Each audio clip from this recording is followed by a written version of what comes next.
Hello, lovely people. Today we're reading Luke chapter 23. Then the whole multitude of them arose and led him to Pilate, and they began to accuse him, saying, "We found this fellow perverting the nation." So verse 23, verse 2, perverting.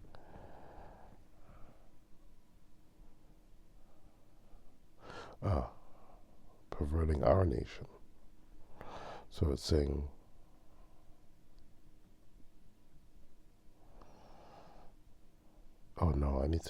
sorry.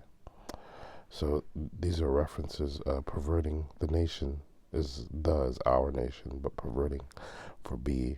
So we go 23b. It's Luke 3 and 1. You can read that later, but a lot of times if I'm not sure of something, I can just read the references that are there. That's what I really like about this Bible. Bibles in general, they're always reverting back to Old Testament or New Testament verses that have reference to this. So we found this fellow perverting the nation and forbidding to pay taxes to Caesar, saying that he himself is Christ, a king. Then Pilate asked him, saying, "Are you the king of the Jews?" He answered him and said, "It is as you say." So Pilate said to the chief priests and crowd, "I find no fault in this man."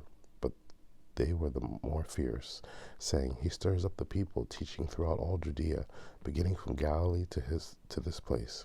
When Pilate heard of Galilee, he asked if the man were Galilean, and as soon as he knew that he belonged to Herod's jurisdiction, he sent him to Herod, who was also in Jerusalem at that time.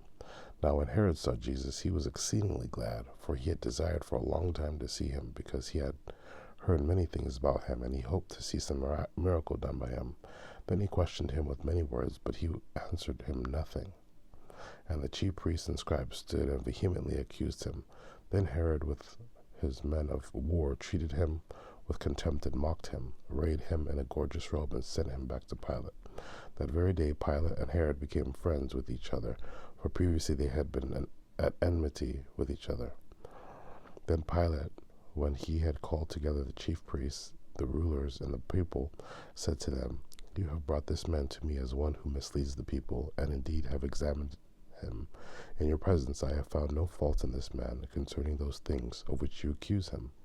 No, neither did Herod, for I sent you back to him, and indeed nothing deserving of death has been done by him. I will therefore chastise him and release him, for it was necessary for him to release one to them at the feast."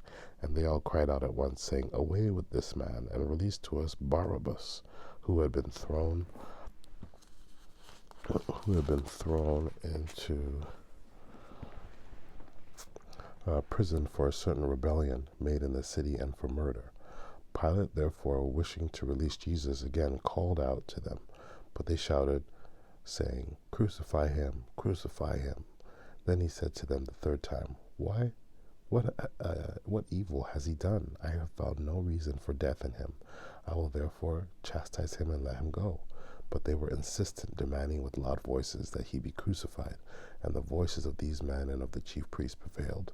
So Pilate gave sentence that it should be as they requested, and he released to them the one they requested, who for rebellion and murder had been thrown into prison, but he delivered Jesus to their will. Now as they led him away, they laid hold of a certain man, Simon a Cyrenian. If I'm not mistaken, Cyrene is Libya this time. So a Libyan man who was coming from the country, and on him they laid the cross that he might bear it after Jesus. And a great multitude of the people followed him, women who also mourned and lamented him. But Jesus, turning to them, said, "Daughters of Jerusalem, do not weep for me, but weep for yourselves and for your children. For indeed the days are coming in which they will say, 'Blessed are the barren wombs that never bore, and breasts which never nursed.' Then they will begin to say to the mountains, 'Fall on us,' and to the hills, 'Cover us.'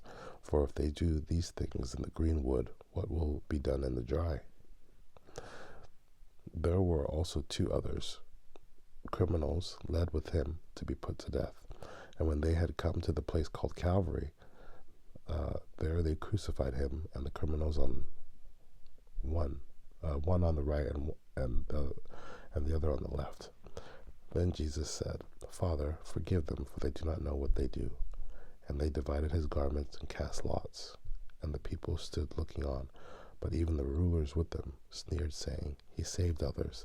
Let him save himself, if he is the Christ, the chosen of God. The soldiers also mocked him, coming and offering him sour wine, and saying, If you are the King of the Jews, save yourself. And an inscription also was written over him in the letters of Greek, Latin, and Hebrew, This is the King of the Jews.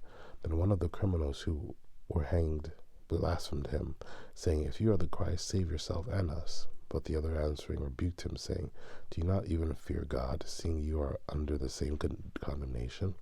And we indeed justly, for we receive the due reward of our deeds, but this man has done nothing wrong. Then he said to Jesus, Lord, remember me when you come into your kingdom. And Jesus said to him, Assuredly, for sure, I say to you, today you will be with me in paradise. Now it was about the 6th hour, and there was darkness over all the earth until the 9th hour. Then the sun was darkened, and the veil of the temple was torn in two.